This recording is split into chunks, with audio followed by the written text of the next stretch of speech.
States has given its strongest indication yet that it intends for a new international force to take over from the Kenyan-led multinational security support mission in Haiti.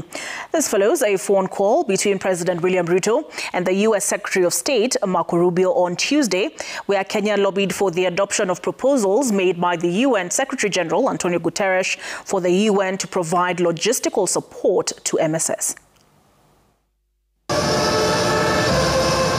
Kenya may be providing the bulk of manpower for the multinational security support mission in Haiti, but the United States is the financial muscle, and he who pays the piper calls the tune. Since the first deployment of Kenyan police a year ago to secure critical infrastructure, the UN has warned that Haiti is in the grip of a humanitarian crisis, with the capital, Port-au-Prince, on the brink of complete gang takeover.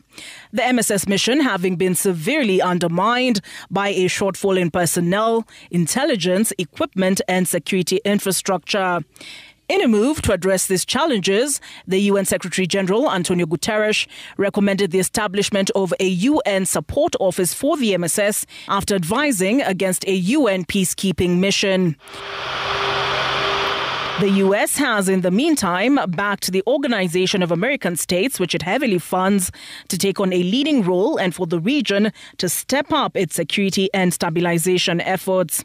With respect to the MSS mission, the United States thanks Kenya for its dedication, leadership, and support for the last year. As we look to combat the threat of terrorist gangs looking to topple the state, we must ensure that an even greater share of the international community is invested in the fight. This is why the United States, alongside Panama, will seek authorization of a UN support office to properly resource this effort. Should the UN Security Council pursue this model, then we will also seek robust regional participation to provide strategic leadership of the force. U.S. Secretary of State Marco Rubio having hinted at this development when he appeared before the Senate Foreign Relations Committee in May.